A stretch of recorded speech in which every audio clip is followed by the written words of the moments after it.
समय के सर्वश्रेष्ठ उपयोग के 30 सिद्धांत हैं, जिनमें से समय के सर्वश्रेष्ठ उपयोग का 7वां सिद्धांत पार्किंस के नियम का लाभ है। समय के सर्वश्रेष्ठ उपयोग के लिए पार्किंस के नियम को जानना बहुत आवश्यक है। पार्किंस का नियम है, काम उतना ही फैल जाता है जितना इसके लिए समय होता है। इसका अर्थ यह है कि हमारे पास जितना काम होता है, हमारा समय भी उसी के अनुरूप फैलता या सिकुड़ता है।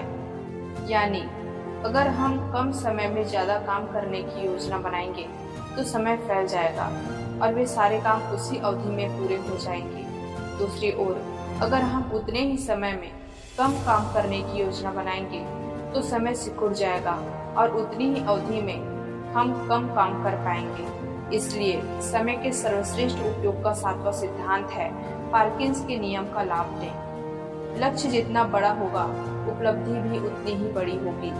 एक दिवसीय क्रिकेट मैच का उदाहरण देखें। जब दूसरी टीम पहली टीम द्वारा निर्धारित लक्ष्य का पीछा करती है तो इस बात से फर्क नहीं पड़ता कि उसके सामने 50 ओवर में जीत के लिए 225 रनों का लक्ष्य है या 275 रनों का। लक्ष्य चाहे जो भी हो, आमतौर पर उसे अंतिम 3-4 ओवर में ही हासिल किया जाता है। यहाँ पर महत्वपूर्ण बात यह है कि दूसरी टीम उतने ही समय में अपने लक्ष्य तक पहुँचती है, चाहे उसका लक्ष्य छोटा हो या बड़ा। यही हमारे और आपके बारे में भी सही है। जो व्यक्ति बड़े लक्ष्य बनाता है वह अपने सीमित समय का सर्वश्रेष्ठ उपयोग करने में सफल हो जाता है, जबकि छोटे लक्ष्य बनाने वाला अपने समय का सीमित उपयोग ही कर पाता है। इसका एक और उदाहरण देखें।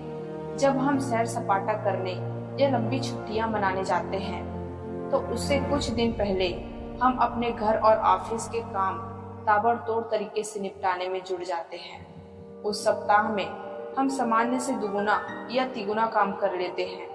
हम फटाफट काम करते हैं और कम समय में ज्यादा काम कर लेते हैं, क्योंकि हमें निश्चित समय सीमा में काम निपटाकर छुट्टियां मनाने जाना है।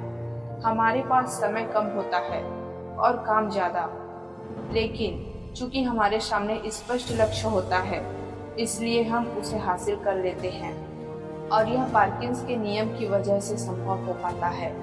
काम की प्रकृति से भी समय के फैलने या सिकुड़ने का संबंध होता है। जब किसी काम में हमारी रुचि होती है तो वह काम जल्दी हो जाता है। दूसरी ओर जब किसी काम में हमारी रुचि नहीं होती है तो वह देर से होता है। इसलिए यह कहा जाता है कि वह व्यक्ति सौभाग्यशाली है जो अपने काम से प्रेम करता है, क्योंकि वह कम समय में ज्यादा काम कर सकता है, ज्यादा अच्छी तरह से काम कर सकता है और इस वजह से ज्यादा सफल भी हो सकता है।